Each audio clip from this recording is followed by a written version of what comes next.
Hi, everybody. It's Rob. Thanks for joining me here at the fireside. I've got my virtual campfire going here underneath a virtual sky full of stars.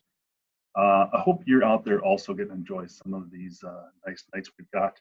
I know there's a lot going on. I know there's a lot of planning and decision making, a lot of information to keep up on, but I hope you're working in some self care too. That's just so critical and it's going to be so important for this year. We need everybody at their best to be able to take care of our kids and our staff and our parents, our communities, and just be able to guide and lead through whatever this year has in store for us. So there is a lot of stress and anxiety out there. But to that end, I want to try to maybe alleviate some of the stress and anxiety we've been hearing a lot about recently surrounding issues about legal liability, legal immunities, liability insurance coverage related to COVID. These are all important issues. These are all things that you should be on top of. You should certainly have a handle on, but I do think they're causing more stress and anxiety right now than is necessary. I want to explain why in hopes of being able to alleviate that some for you. And I want to start with the Tort Immunity Act itself, just to give you a little bit of context, understanding how this works. We refer to tort immunity, we always use it kind of in the singular. It really is, if nothing else, a collective noun. I think that's what I learned in high school. It's a collective noun. At the very least, it's a plural noun, meaning there are literally dozens of tort immunities on the books. Why are they on the books? Used to be that we had a doctrine called sovereign immunity. That dated all the way back to the times when the King of England exercised judicial power. And most of our American legal tradition is based upon the English legal tradition. And back in Old England, you couldn't sue the king.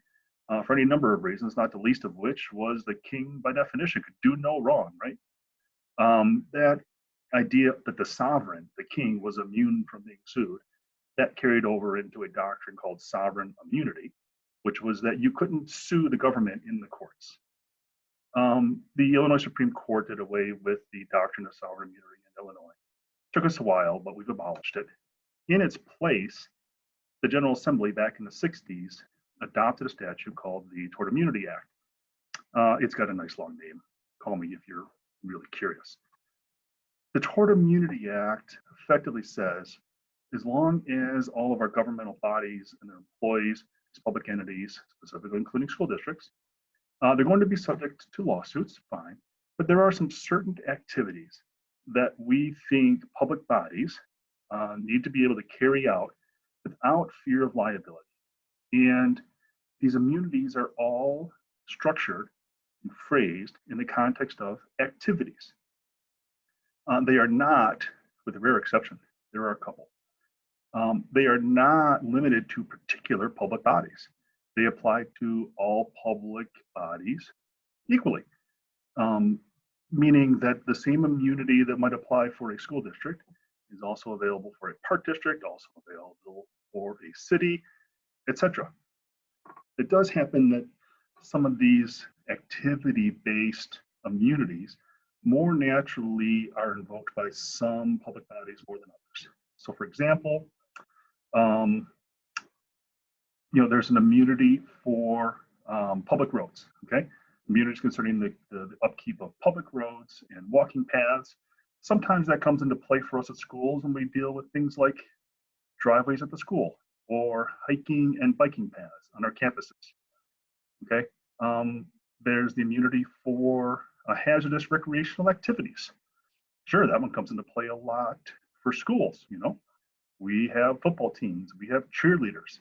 It comes into play a lot less for public libraries. There's usually not much in the way of hazardous recreational activities going on at libraries. There's even a tort immunity that applies to damage done by firefighting equipment that is exceeding the weight limit of bridges on its way to a call, okay? Probably pretty important and very useful to fire districts, not so much something that we as schools end up using quite often. So there are all these immunities. Some of them just naturally come up more often than others for different types of public bodies. Some of these you might be familiar with. Okay? 2201 is the immunity for policymaking and discretion. We use that one a lot. Section 3108 is immunity for supervision of activities on public property. Again, that's something we can use a lot. It interplays with the in loco parentis immunity for us under the school code quite often. There are a couple that are going to become, I think, important for us that we don't usually use at school, but boy, they sure might become relevant here as we head into the school year. And at the risk of getting into too much legal language, I want to share them with you because the language is important. The first is section 6-104, Tort Immunity Act. 6104 says, public bodies and their employees are not liable for an injury resulting from the policy decision to perform or not to perform any act to promote the public health of the community by preventing the disease or controlling the communication of disease within the community. Let that sink in. That sentence right there says, public bodies are not liable for claims that they failed to prevent the spread of disease. Okay, does that sound like something you're working on right now? Yes, okay. All the planning, all the safety planning you're doing right now, it is planning you are doing in an effort to prevent the spread of disease in our schools. Okay, that's probably going to trigger this immunity. Now, I highlighted this term discretion here. Okay, it applies, this immunity applies to decisions we are making in the exercise of discretion that is vested in us as school officials. What does that mean? Discretion is something where we locally have the authority to weigh the pros and cons, the risks and the benefits and the competing factors, and make our decision about what's going to work best within our district. And that's discretion in a nutshell. There are some things out there that where discretion has been taken away from us. There are specific laws requiring us to do specific things, and then we don't have discretion generally to depart from those. And sure, I can anticipate all sorts of analysis, dispute, difficulty as we wade through all of the guidance we are receiving from ISB, from the Department of Public Health, okay, from our local county health departments in terms of what we should be doing and what we should not be doing. You can imagine any or all of that becoming interpreted by a judge as something that is limiting our discretion. Okay? So, for example, we probably don't have discretion to decide that the correct standard for social distancing is 6 feet. Okay, we probably have to follow that 6 foot kind of social distance standard. We probably don't have the discretion to decide that more than 50 people can be in a particular location at one time. Okay, we probably don't have discretion over requiring the wearing of masks in schools. Okay, I know that's a hot topic. Okay, and when I say probably not, boy, there's going to be all sorts of gray area because some of this guidance sounds like directives, some of it sounds like recommendations, some sounds like best practices. Okay, there will be room for disagreement about where our discretion lies. But the important part of this is the planning you are doing is you try to translate all of these concepts into your local district, into your local building, deciding what's going to work best for you will, by and large, trigger the immunity here. Okay. Now, I highlighted this part at the bottom. Okay.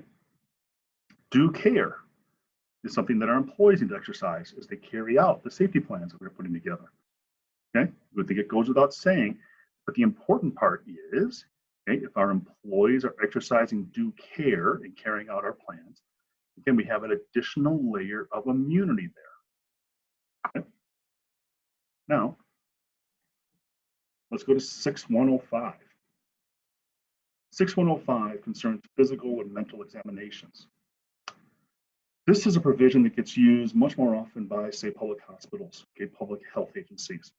Not because it's limited to them, but just because of natural practice, they're the ones who deal with these issues much more often than we usually do. This is usually the first line of defense, for example, in a medical malpractice claim against the public hospital.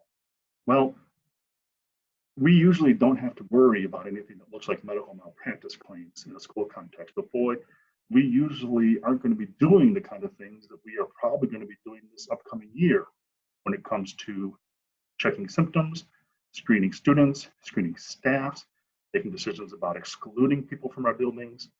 Okay, we see the language here is that we have immunity for the failure to make a physical or mental examination of someone. And in particular, okay, if we have failed to properly determine whether a person has a disease, COVID, which would constitute a hazard to the health or safety of himself or others. Okay, so again, we had in this first section 6104, okay, we had an immunity that means we are immune for failing to prevent the spread of COVID. In 6105, we have an immunity that says in so many words, we are immune from allegations that we failed to even catch someone coming into the building who has COVID. Okay, these are going to become, I think, really important immunities as we either end up having to defend lawsuits, but they are also important concepts I want you to have in mind right now, because these immunities operate on top of all of the other immunities you're used to. These operate in addition to your absolute immunity for policy, for matters of policy making and discretion, for example. These immunities operate in addition to your willful and wanton immunity for operating your schools vis-a-vis students, for example. Okay, these are not immunities we're used to seeing, but they're on the books. They've been on the books a long time. They've been used by other entities, but now we're getting put into new and uncomfortable places as schools, dealing with more health and medical issues than we're used to dealing with. But these new immunities are going to become really important for us and give us additional protections against some of these COVID liabilities that we are rightly concerned about. I want to talk a little bit about our liability insurance coverage. There's a lot of concern about pathogen exclusions being in our liability policies. Okay, I don't know if these are fully widespread before COVID. I certainly know they have existed before COVID. I've run into them before in the past. Okay? Let's start with the additional caveat that, of course, not only are these legal principles things that we can only talk about right now in broad strokes, but insurance coverage issues are also incredibly fact dependent because they depend upon the language of your own insurance policy. And if there are even subtle differences in language between your policy and the policy of the district, next district over, or next county over, or next co-op over, okay, subtle differences in the policy language can also result in different results. So, but we're speaking here in terms of broad strokes, okay, in generality, in terms of what we can expect. Pathogen exclusion doesn't result in kind of this broad concern that our coverage, our insurance doesn't cover COVID. Okay, it does mean, sure, the pathogen exclusion means there is not coverage for basically claims that concern contamination by the virus. Okay, and not specific to COVID. Like I say, I've run into them before. If you may have run into them before too, if you dealt with things like a local outbreak of meningitis, a local outbreak of tuberculosis, E. coli, H1N1. Okay, any of these kind of local outbreaks, you might have run into the same exclusion if it was already pre-existing in your policy anyway. It's the exact same thing we're dealing with in the COVID context right now. It's not particularly new, but it does have a newfound importance because, of course, we're dealing with COVID on a pandemic level. But here's where generally it might not come into play. Okay? We are dealing, first of all, with concerns that we might get sued because someone contracts COVID at school. We're all rightly concerned. We don't want people getting sick at school. We're also dealing with who knows how many other issues, okay? If we get a due process request because a special ed student needs compensatory services because school was closed due to COVID, okay? You have due process coverage. The fact that there is COVID involved in the basis for the due process probably won't affect your coverage. Okay?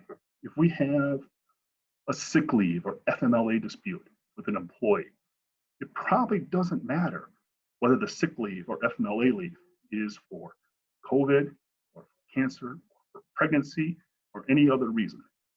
Okay? if someone wants to challenge your authority to require wearing of masks in school, okay, or the restriction of visitors coming into your buildings, okay, probably doesn't matter that you are imposing those rules because of COVID conditions. Okay?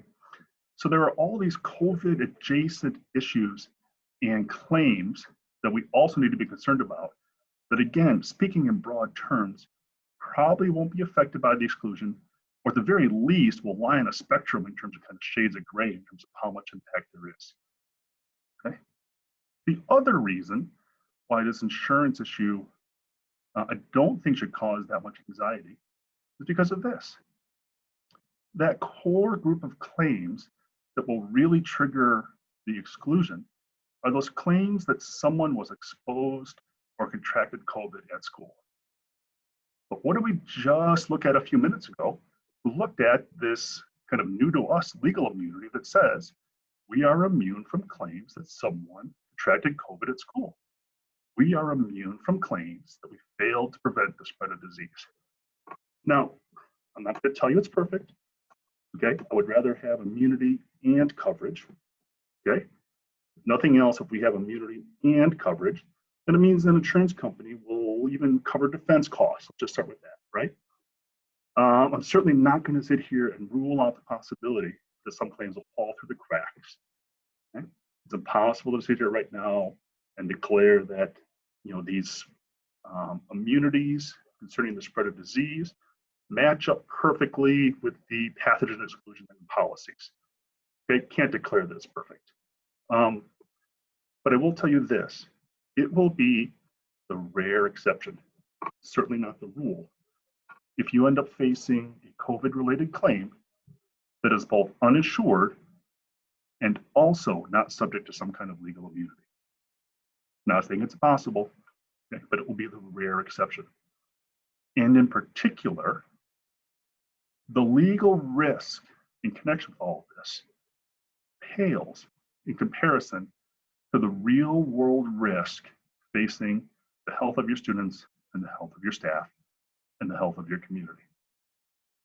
In fact, if nothing else, if you are making the best possible decisions with the best information you have to promote and protect the health of your staff and the health of your students, the health of your community, then you are probably, of course, making the best decisions that will prevent legal concerns in the first place, and also the decisions that are probably going to maximize, in most cases, the legal protections that are afforded for you.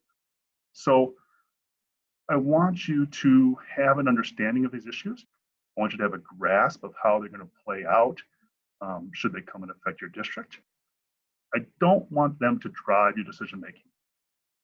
Okay? I want your decision making to be driven by the real world concerns. Because not only are those large concerns, but those concerns probably made up with the legal considerations as well in the large majority of cases. And secondly, I want you to call me. If you have questions, if you want to talk through some of this, if you're not sure how it works or how it fits, call me. My cell number is 630-864-0278. Client, non-client, friend, foe, doesn't matter. I obviously geek out on this stuff, and I'm happy to share knowledge. I'm happy to learn from other people. We are all in this together. And we here at Korea Bochek, our main concern is figuring out how it is that we can help you get everybody off through a great school year here. So take care of yourselves. Don't let these issues cost you any sleep at night. Devote your attention, your energy to some self-care and into taking care of your schools and your communities. We'll talk to you soon.